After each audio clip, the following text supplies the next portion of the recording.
1 minute, a special needs student was walking down the hall in school. The next, he says he was thrown against the lockers, then to the ground by a police officer. What happened? You're about to see the video for yourself. 2 investigator Dave Savini has the story of a painful lesson. Security cameras are about to capture the beating of this 15-year-old special education student by a police officer. So he was shouting at you and he was swearing at you? Yeah. Marshawn Pitts says the officer started by verbally abusing him because his shirt wasn't tucked in. I was tucking my shirt in. But it's what happens next after the officer puts down his coffee that had Marshawn Pitts worried for his life.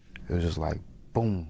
He says he was blindsided by the officer, thrown into lockers, and struck repeatedly. Where did he hit you? He hit me like right here, and boom. Watch as he gets slammed to the ground, his face smashed into the floor. It still has a bump. Right here. His nose was broken. Were you bleeding? Did you know it was your face? All this was like all on the outside. My mouth was busted. Violent and unnecessary treatment, he says, considering he was attending the Academy for Learning in Dalton for students like him with special education needs. When he was younger, he suffered a brain injury and now has a learning disability. So this school was for students with special needs? And they were supposed to help you and understand your situation? Yeah, but instead I got beaten on by the police. The officer was in his face because he didn't have his shirt tucked in. Ed Mansky is Marshawn's attorney. And that's the officer put in that school to protect these kids. And instead of doing that, this officer is literally assaulting this kid. That's a big officer, too.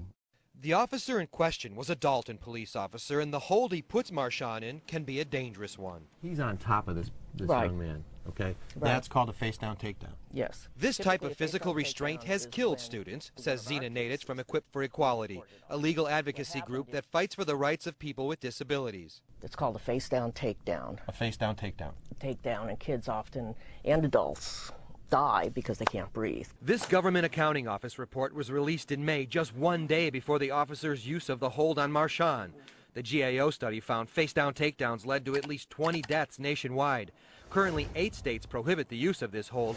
Illinois is not one of them. So we don't actually know how common these incidents are, and that's outrageous. I couldn't breathe.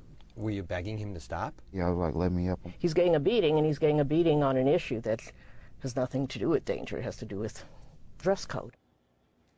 No one from the Academy of Learning in Dalton would talk to us about the alleged abuse.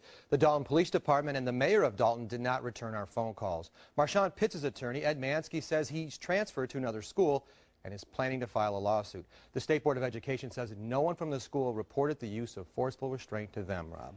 You know, a lot of times when we see video, you hear somebody say, well, you didn't see the whole video, you didn't see the whole story. Has anybody explained why somebody with his shirt untucked would face that kind of beating? No explanation at all, Rob. We're waiting to hear that. We did get the video, but no one's talking about it. All right, well, if somebody decides to talk, I'm sure you'll let us know.